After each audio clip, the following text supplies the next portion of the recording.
All right, guys. So I made a video about this, about how like being fit and being healthy is going to lead to a lot of hate. So I'm going to talk about why Bodygame is going to lead to a lot of hate from a lot of different people. Listen, when you are practicing Bodygame, when you're actually focusing on yourself and you're actually getting the best shape of your life, it's going to make a lot of people that are not getting the best shape of life very, very insecure because they know they can't commit like you're committed. They know that they can't eat, you know, the right foods. They know that they give in every single time they see a cookie, every single time they drive through, buy a fast food place, they got to go in and they got to eat the fast food. You feel me? So when they see you being consistent, they see you being disciplined, it's like, there's no way he's doing what I can't. There's no way. So then they start throwing jabs like, hey, man, you on steroids, huh? Them steroids working. Oh, your genetics crazy, bro. Genetics crazy. If I had my genetics like you, or if I had time like you, like, listen, I've had multiple times people be like, hey man, if I had your motivation, I'd be in the gym too. I'm like, bro, you're working 20 hours a week. I'm working 60. I still show up. I'm not motivated though. I show up because, you feel me, I'm dedicated. And then some other dude was like, yeah, man, if I had time like you, man, because I see you in here, man, and you're getting real lean. If I had time like you, man, I'd probably be leaner than you, huh? I'd look better than you, huh? And I'm like, how many hours do you work? He's like, well, you know, I do about 36. And I'm like, okay, I do double that, bro. What's the excuse? You just got to lock in. Because at the end of the day, like I said, people are always going to try to discredit it. And listen, if you're not practicing Bodygame, you're going to be like, oh, this is so vain. This doesn't matter. You guys always do that shit. You guys are always like, oh, this is so vain. Doesn't matter. Your body doesn't matter. It's always a fat, out of shape motherfucker. So shut the hell up. All right. So anyways, when you are locked in and you're really reaching your goals, people are always going to be like, there's no way he's saying no to fast food. There's no way he's not drinking liquor. There's no way he's actually showing up to the gym even when it's raining, even when he feels like shit, even when he's sick. There's no way when no one's looking, he's not grabbing Oreos. And in reality, listen, when you're locked in and you get into your goals, you're going to want Oreos. You're going to want candy. You're going to have temptations. You're just going to have to say no. You're going to have to keep practicing that discipline. You might have to go to sleep hungry some days. You might get some broken sleep. You might have some hunger pangs, but you want to get lean, you want to get shredded. You're going to make those sacrifices. And everybody who doesn't practice Bodygame, everyone who's not where they want to be physically, they weren't willing to make those sacrifices, right? When they felt a little bit tired, they skipped the gym.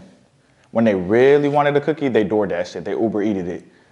When they didn't want to eat their meal prep food, they went through the Chick-fil-A line, they went through the McDonald's line, or they picked up some candy at the grocery store. You feel me?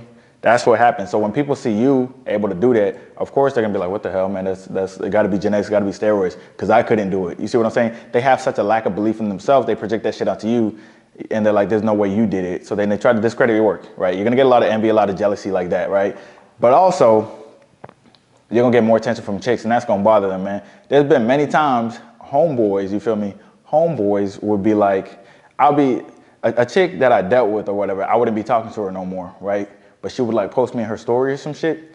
And then my homeboy, like I would literally see 30 seconds later, my homeboy would be like, dang, bro, I didn't know you know this girl, that's what's up, bro. And my homeboy would follow her. And then she would send me her homeboy DMing her, like right after. And I'm like, that's just some weird shit, bro. He was supposed to be my homeboy. He's not really my homeboy. He was always like trying to holler at the chicks I was, you know, that was paying attention to me and stuff.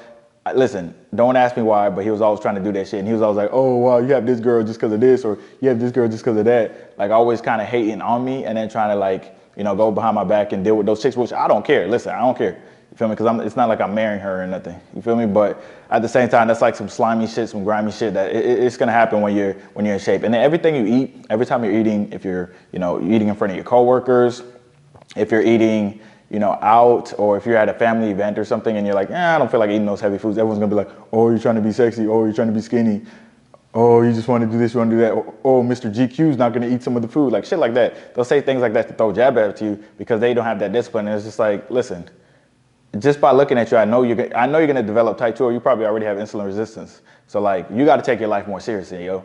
Like, here's the thing with Bodygame, you gotta focus on yourself anyways, because at the end of the day, who is gonna take care of you? You're gonna take care of you, all right? No one else is gonna take care of you, so you can't care about what other people think. People are gonna hate on you regardless, right? But at least when you have Bodygame, you feel better, you get more of the right attention. You're gonna get some of the hate, of course, but that's gonna come with it. If no one's hating on you, you're not doing something right. I'm telling you, like when you start to level up, I know that's like a cliche saying, like, oh, if you ain't got haters, you ain't popping. Like I used to be like, that's some dumb shit. And then I started getting haters and I was like, I'm kind of popping right now. What the hell's going on? And I started getting more and more and more haters. And the cliche saying is true, because once you really start to level up, you start to get haters because they see you about to go up above them, or you're already going up above them. Like I always say, hate comes from below. You're going to get a lot of it with your so-called friends. You're going to lose some friends, but you'll gain better friends, all right? You'll gain friends that are ambitious and trying to level up. But a lot of your old friends will be like, oh, he's just too cool for us. Ever since, 2 years ago, he started working out more. It's like, no, I'm just trying to better myself and be the healthiest version of myself. You can join me. You know what I mean? Like, you can join me too.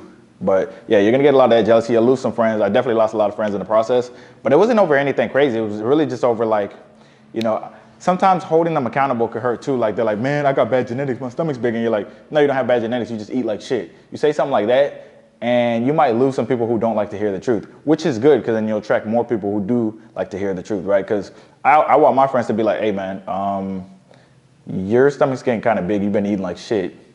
Don't you have goals?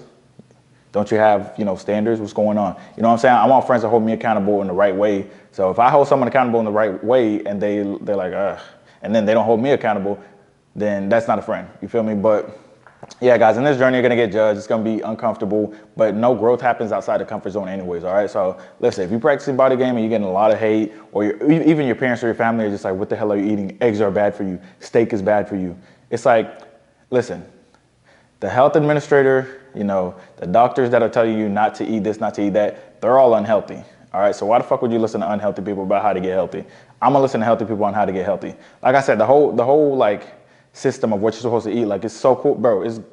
Drink some Capri Sun, that's fine. Eat some pizza, that's fine. Hey, yo, can I have a piece of pizza? And then you eat steak, yo, that's bad for your kidneys, bro. You are done, bro. You eat some ground turkey. Hey, man, calm down on the protein. Your kidneys are not going to be able to take it. But you can drink all you want to. You can drink liquor, that's fine apparently. You can eat candy, that's fine apparently. But you eat something else, you're cooked, according to people. Like you eat eggs and they're like, dude, you gotta watch that cholesterol. And they're eating fried chicken with fucking canola oil and vegetable oil. And they have high cholesterol and you don't. Like it's just crazy. It's really crazy, like the misconceptions that are out there. That's why I feel like when you have a group of ambitious people working together, or you have accountability, some kind of outsourced accountability, like a mentor or something like that, it'll really help you get to the next level, because you'll be hearing all these negative thoughts around you and you'll be like, wait, maybe I shouldn't be eating eggs. Wait, maybe I'm working out too much. And then your mentor will be like, hey man, those are a bunch of pussies, bro. Don't listen to them, bro. You're gonna get to the next level. And then you realize you're like, yeah, why am I listening to someone who doesn't inspire me? Let me definitely focus on listening to my mentor, because it'll literally be like most of the time when, I was at work and eating something like a protein bar, drinking a protein shake, or eating like ground turkey with some vegetables, it would be some out of shape person who's never eaten a vegetable probably in the past like a year, who doesn't eat high protein, who doesn't go to the gym. They'll be like, hey, you better watch out. Your kidneys can't take it. Meanwhile, they're going literally to the vending machine and get some fucking Skittles and a soda. And I'm like, what the fuck, yo? This shit's weird as hell. So, yeah, man, you're gonna get a lot of hate in this journey. But just know that hate comes from below, so don't engage with it. If you give your energy to that shit, then that means you believe it. All right? Don't give your energy to that shit.